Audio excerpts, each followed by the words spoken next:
Le réseau Virage, c'est une plateforme qui a été mise en place l'année dernière, qui est composée de divers professionnels. Il y a des pédopsychiatres,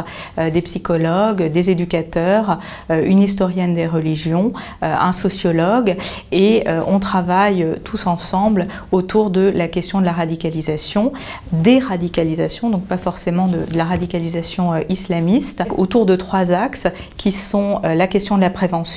la question de la formation des professionnels et également l'accompagnement. Donc au niveau de la prévention par exemple, on a ce qu'on appelle les promeneurs du net avec une maraude qui s'effectue sur Internet auprès des jeunes, puisqu'on sait que les jeunes se radicalisent, en tout cas il y a un risque de radicalisation à travers Internet et qu'il y a des phénomènes d'hameçonnage sur Internet. Donc c'est un premier volet. Le volet formation auprès des différents professionnels, que ce soit du monde médico-social ou alors ça peut être aussi auprès des psychiatres et des psychologues. Et puis un volet accompagnement. Et dans ce volet accompagnement, ça va du repérage, donc dans quelque chose qui est plutôt de la prévention primaire presque, jusqu'à l'accompagnement de situations au niveau individuel ou familial. Par rapport à la radicalisation, ce qu'on a pu repérer, c'est qu'on a la question des psychopathologies individuelles, donc ce qui se passe au niveau de chaque individu et ce qui pousse chaque individu à se radicaliser, mais on a aussi des dynamiques familiales particulières qu'on a pu repérer. Au niveau de la psychopathologie individuelle, on a pu repérer 3 grands axes. Il va y avoir tout d'abord des adolescents qui peuvent avoir ce que nous on peut appeler des fragilités dépressives et narcissiques, c'est-à-dire des adolescents au parcours un petit peu chaotique avec des ruptures, des séparations, des adolescents qui ont pu être placés et qui donc arrivaient à l'adolescence, qui est un moment où au niveau psychique il y a des mutations psychiques particulières, eh bien, ont une fragilité plus importante. Parmi ces adolescents, c'est une deuxième catégorie, on a pu repérer aussi des ados qui avaient des antécédents psychotraumatiques très importants, notamment des jeunes filles qui ont pu être agressées par exemple au niveau sexuel. Et puis on a une catégorie qui est minime, qui peuvent présenter des états délirants et qui peuvent se retrouver présenter des phénomènes de radicalisation dans le cadre de phénomènes délirants. On a pu repérer soit donc des familles où les liens étaient extrêmement ténus, voire rompus, hein, ces ados qui ont été placés, dont je parlais tout à l'heure, soit au contraire des familles où justement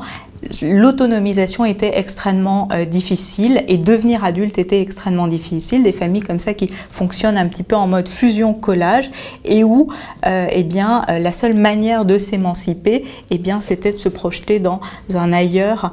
aussi fort que cette famille et donc de se radicaliser. Et puis au niveau familial, on a pu repérer également au niveau maternel des antécédents de dépression maternelle ou de victimation maternelle importante, notamment quand l'adolescent était très petit, avec des moments comme ça d'effroi traumatique extrêmement précoces dans le développement de l'enfant. Au niveau paternel, soit une absence du père dans la réalité ou symboliquement, soit des pères présents et avec un fonctionnement extrêmement rigide et donc généralement avec parfois des structures paranoïaques, en tous les cas un discours souvent déjà très manichéen, donc des jeunes qui avaient déjà l'habitude d'être un petit peu dans ce mode de pensée, des bons, des mauvais, avec un fonctionnement assez binaire. Au niveau des prises en charge et des accompagnements, donc soit on propose des suivis individuels avec différents stades, soit un suivi de l'adolescent, soit lorsque c'est pas encore possible de recevoir l'adolescent, eh bien un suivi de la famille, ou alors pour des adolescents partis en Syrie, eh bien des entretiens familiaux ou des entretiens de la fratrie. L'idée c'est vraiment de pouvoir soutenir et étayer les parents, de pouvoir d'un côté aider l'adolescent et revaloriser narcissiquement l'adolescent, par exemple lors d'ateliers à médiation. En parallèle, d'aider les parents et de leur permettre aussi justement de pouvoir eux-mêmes soutenir ensuite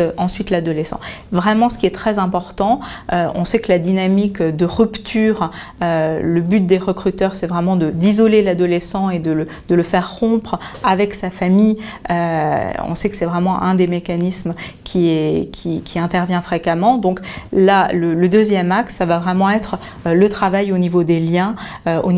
familiaux et soutenir ces liens familiaux, parfois même les retisser. Ce qui est important, c'est qu'au départ, on va plutôt insister sur l'approche émotionnelle parce que au début de la prise en charge, un discours sur les valeurs n'aurait pas vraiment d'intérêt puisqu'eux-mêmes ont leur propre système de valeurs et donc on aboutirait à une escalade argumentaire un petit peu stérile.